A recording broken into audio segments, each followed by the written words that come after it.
The 17th pick is sitting there, waiting, and while everyone's watching the playoff race, something bigger is brewing behind the scenes.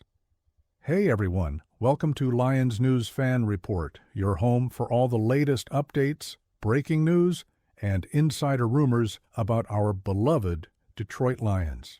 This is where you get the real story, the deep analysis, and everything you need to stay ahead of the game. Today, I've got something that's going to get you thinking about the future. Not just next week's game, not just this playoff push, but the foundation we're building for years to come.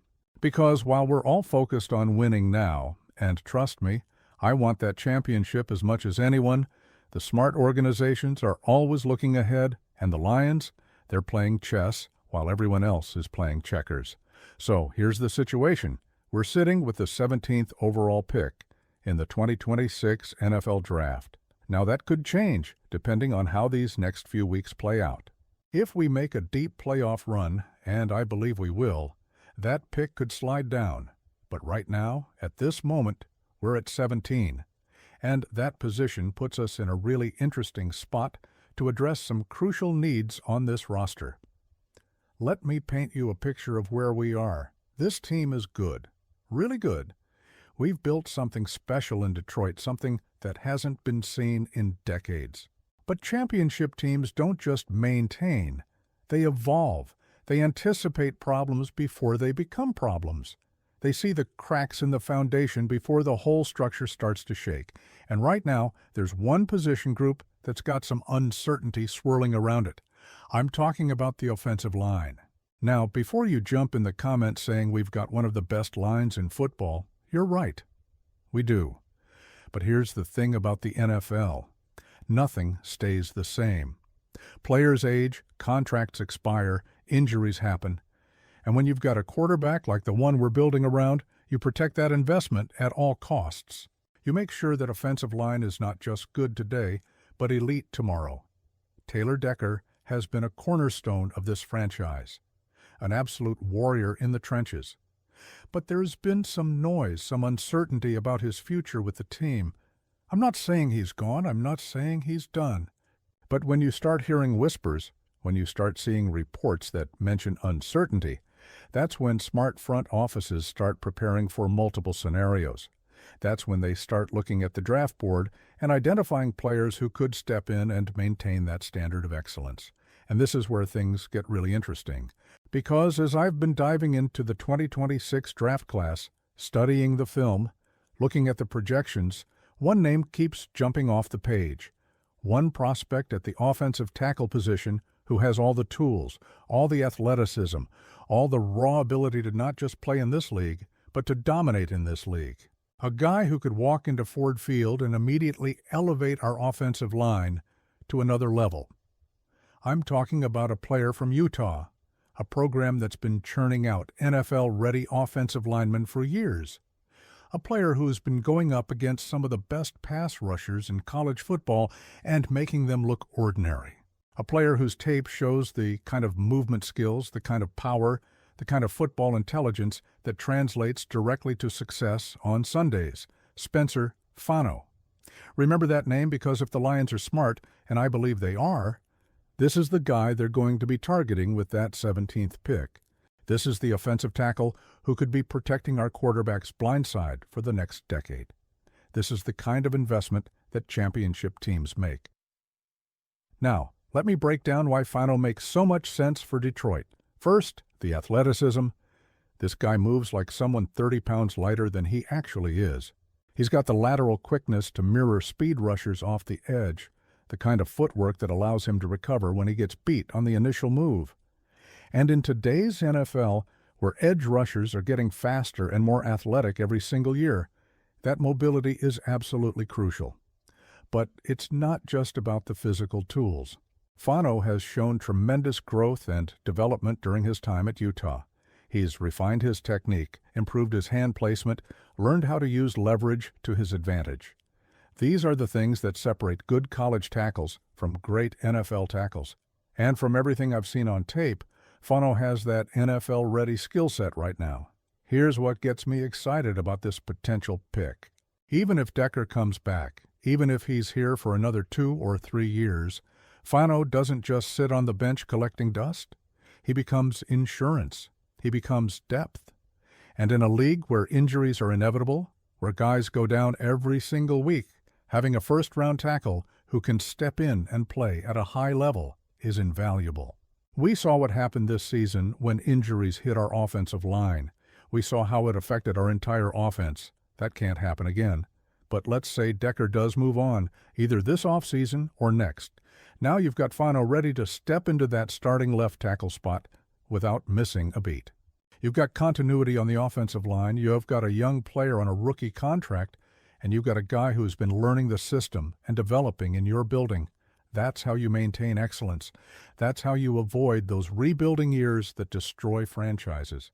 And think about what this does for our offense as a whole.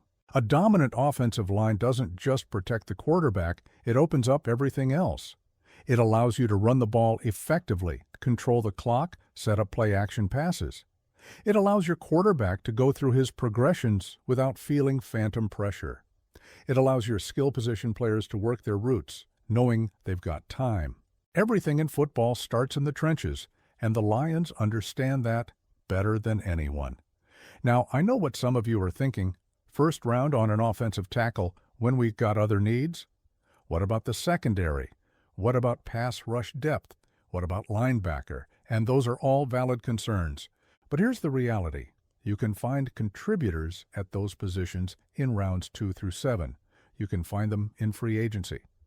But elite offensive tackles, guys who can anchor your line for a decade, those guys go in the first round. You don't pass on that kind of talent when it's sitting there at 17. And let's be real about something else. Brad Holmes has shown he knows how to evaluate offensive line talent. Look at the picks he's made. Look at the development we've seen from guys across that unit. He's built one of the best offensive lines in football through a combination of drafting and development. So when I see him potentially targeting another tackle in the first round, I trust that evaluation.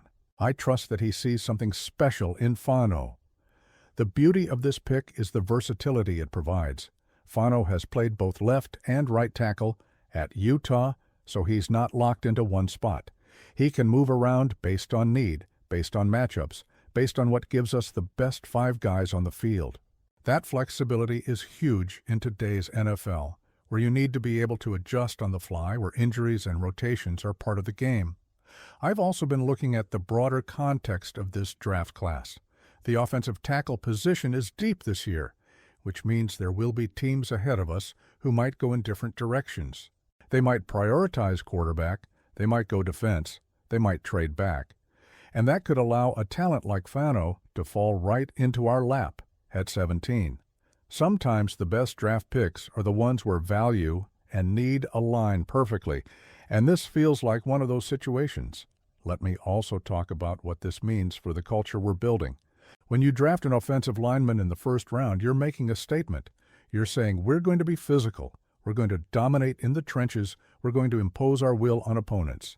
That's Lions football. That's the identity Dan Campbell has been building since day one. And adding another elite talent to that offensive line only reinforces that identity. Now I want to be clear about something. This isn't just speculation for the sake of speculation. This is based on real analysis, real evaluation of where we are as a team and where we need to go. The uncertainty around Decker is real.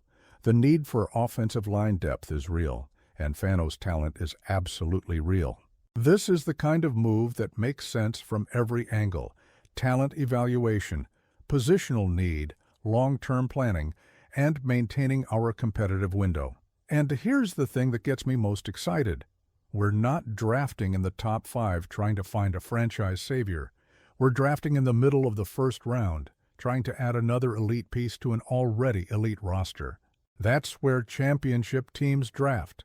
That's the position you want to be in. And when you're in that position, you take the best player available who also fills a need. Spencer Fano checks both of those boxes. I can already see how this plays out. Draft night, the 17th pick comes up. Roger Goodell walks to the podium, and he announces Spencer Fano as the newest Detroit Lion. Ford Field erupts because the fans understand what this means. The offensive line room gets even stronger. Our quarterback gets even more protected. Our running game gets even more dominant. And we take another step towards sustained excellence. So that's my projection. That's what I see happening with the Lions' first pick in the 2026 NFL Draft. Spencer Fano, offensive tackle from Utah, coming to Detroit to help us maintain one of the best offensive lines in football. It's a pick that makes sense today and will make even more sense 5 years from now when he's anchoring our line and we're competing for championships year after year. Now, I want to hear from you. Do you agree with this projection? Is offensive tackle the right move at 17, or would you rather see us go defense? Do you think Spencer Fano has what it takes to be an elite NFL tackle? And what do you make of the Taylor Decker situation? Drop your thoughts in the comments below.